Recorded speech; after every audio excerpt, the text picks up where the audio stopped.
này trong túi mình nhỉ.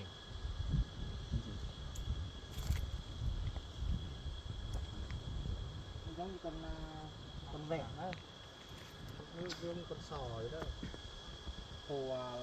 Hồ Giang Ré nhiều lắm, nhỏ như này này chúng tôi cái cây bằng này thì nó ngon.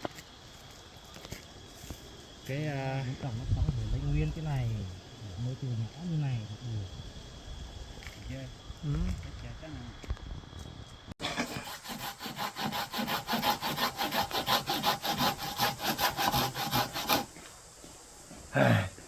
Ngọt đó. Mệt lắm. Đói quá rồi. Ăn lõi Đông Đình không ăn lõi chuối nữa đâu.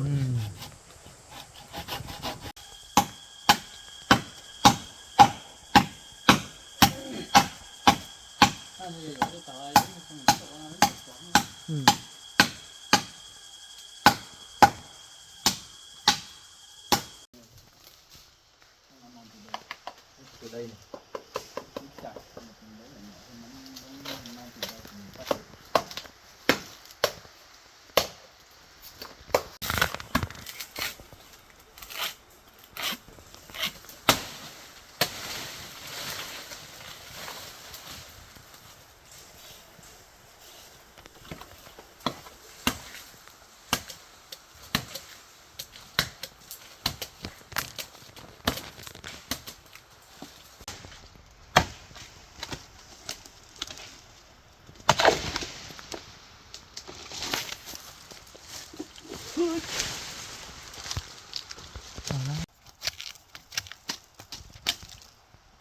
Đây rồi.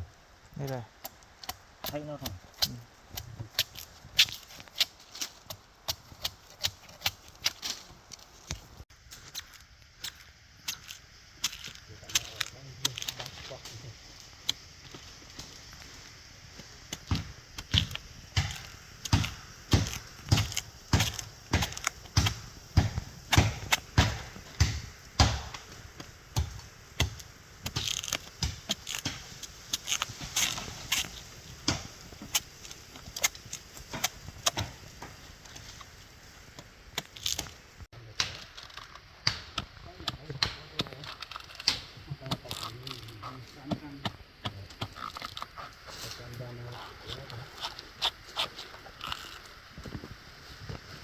Đừng có gãy nha.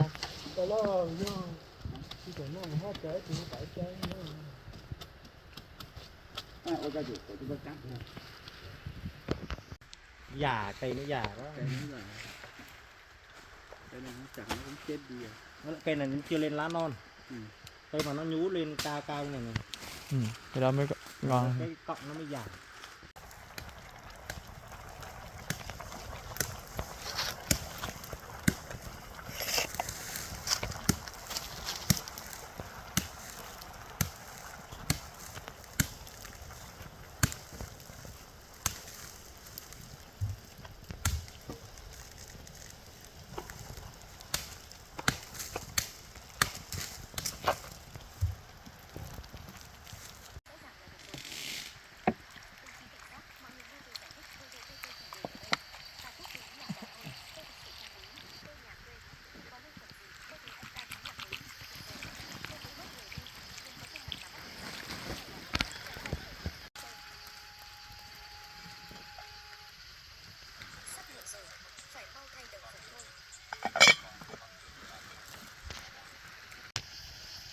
Biết đường đi thì đâu cần đi theo đường núi đâu mà. Lên chỗ rẫy ông kia đi thẳng lên luôn.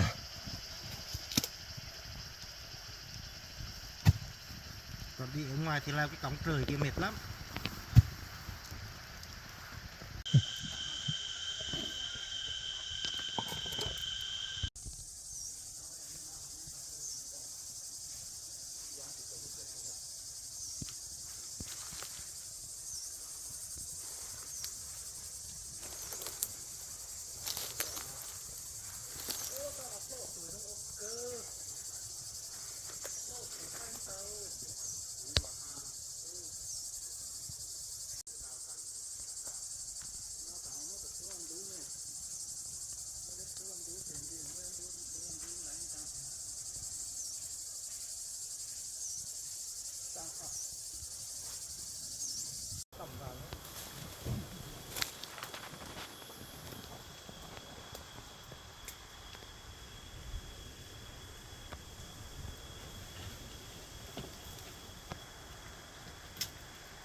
Ừ.